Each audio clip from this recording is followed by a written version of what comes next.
The 3 Series MDO is designed for intuitive operation and fast, insightful analysis. It is available in 2 and 4 channel versions with upgradable bandwidths from 100 MHz to 1 GHz. The 3 Series emphasizes signal viewing area with its 11.6-inch high-definition display. Every knob, button, and gesture has been thoughtfully designed. Quickly turn on other waveforms, channels, math waveforms, or reference waveforms. Each waveform gets its own badge in the settings bar, and if you decide you don't want a waveform any longer, just swipe to delete it. Select any waveform by touching its badge or by pressing the front panel button. Traditional knobs provide control for important settings, while LEDs indicate which source the knobs are assigned to. Whatever object you want to adjust, you simply double tap its object on the display. For example, here is all of my channel 1 settings, or for example, I could change my trigger settings. Simply double tap on them to get the menu. When you're done, touch anywhere outside to dismiss the menu. Now let's take some measurements on channel 1. To do this, I will select Measure, select Peak to Peak, and Rise Time. I'll dismiss the menu, and notice that each measurement I selected now has a badge in the results bar indicating the measurement results. Tapping the magnifying glass activates the zoom function.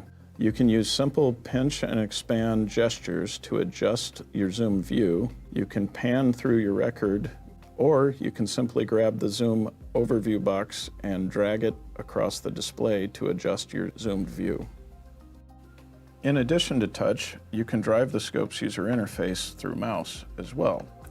For example, I can drag my zoom box around to adjust my zoomed view, or I can come over here and turn off zoom.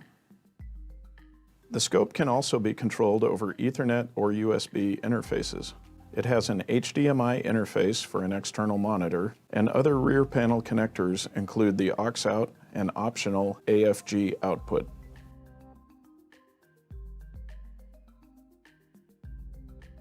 The 3 Series MDO is available in 2 and 4 channel versions and can be configured with 5 different bandwidths from 100 MHz to 1 GHz. You can buy the bandwidth you need today and upgrade it later. It has 10 million points of record length. The 1 GHz models support 5 gigasamples per second on all channels. 100 to 500 MHz models sample at 2.5 gigasamples per second on all channels.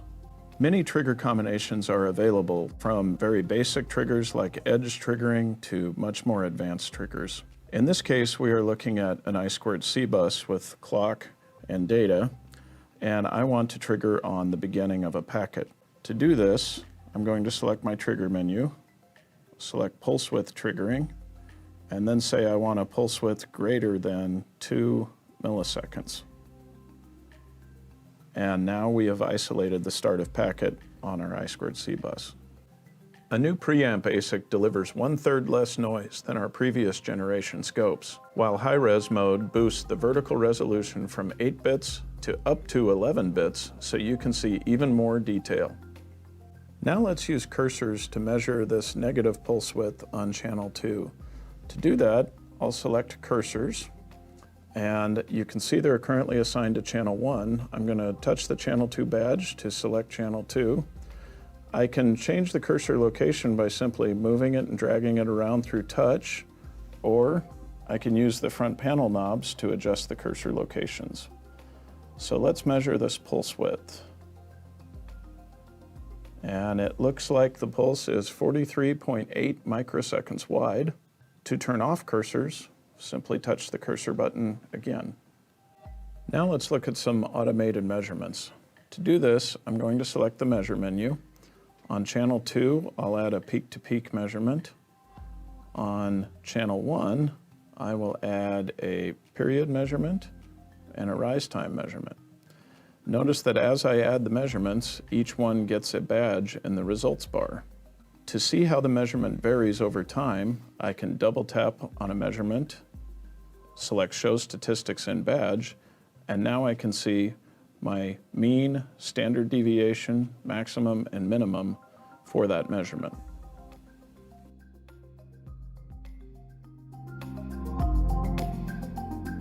A wide range of other probes are compatible with the TekVPI probe interface, including single-ended active probes, differential probes, power rail probes, current probes, and even optically isolated differential probes. You can further expand your system visibility with digital channels. With the MSO option, you get a 16-channel logic probe. When you plug in this logic probe, you can activate digital channels by simply touching the D15 to D0 button. Here we're looking at 8 digital channels, and the badge down here indicates activity on each of my digital channels. With MagnaView, you can sample at up to 8.25 gigasamples per second on every digital channel. Unlike traditional SWEP spectrum analyzers, the capture bandwidth of the 3 Series MDO is exceptionally wide at up to 3 gigahertz.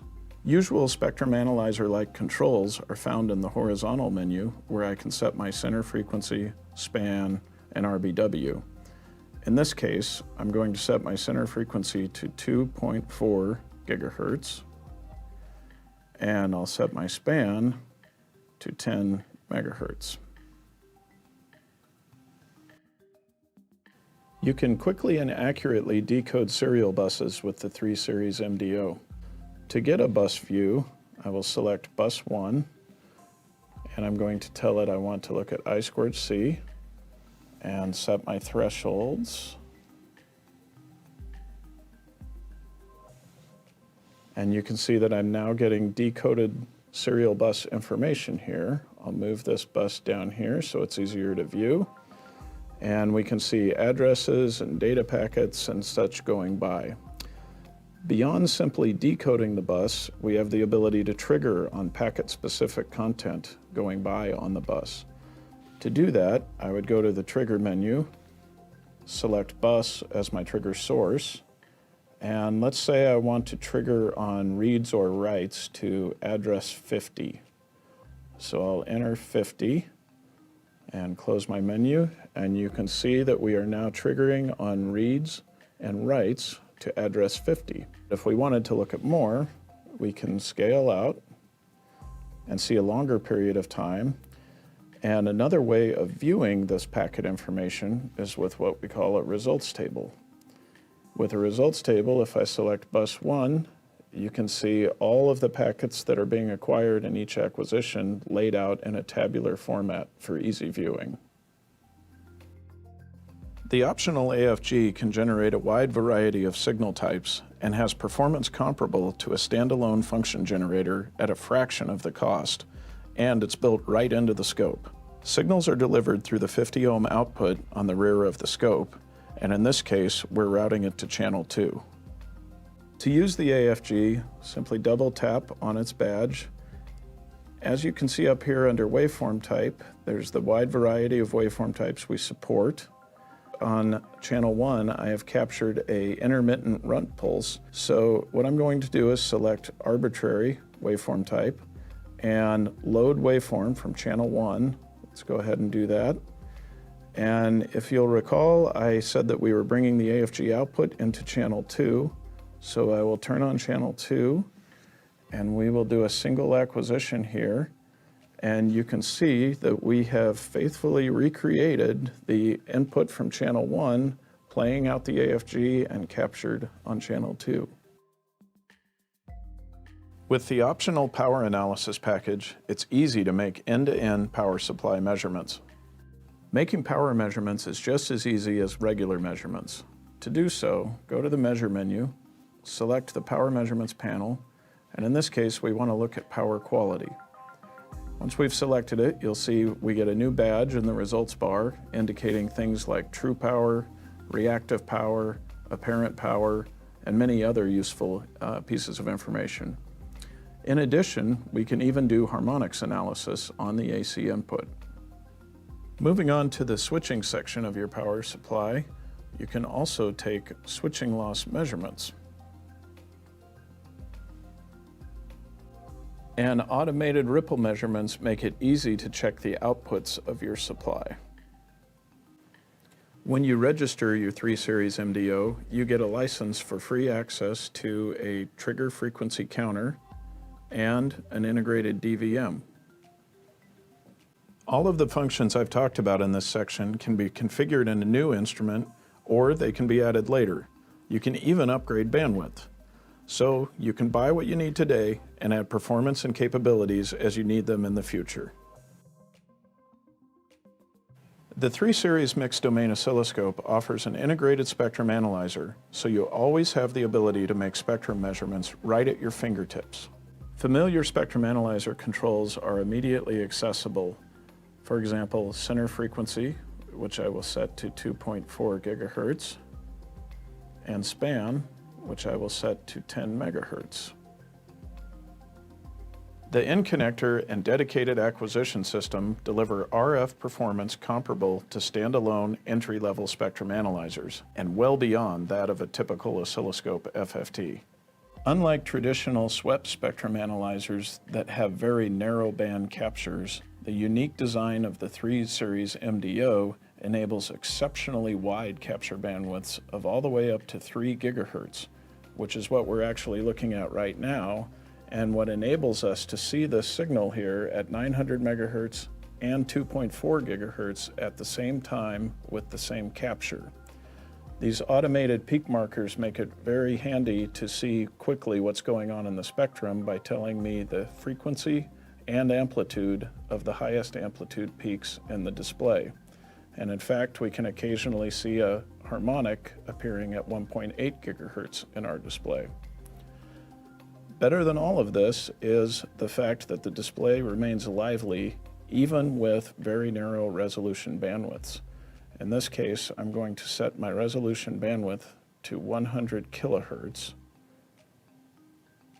And we are now looking at 3 gigahertz of spectrum with 100 kilohertz resolution bandwidth and still getting an update at least once every second.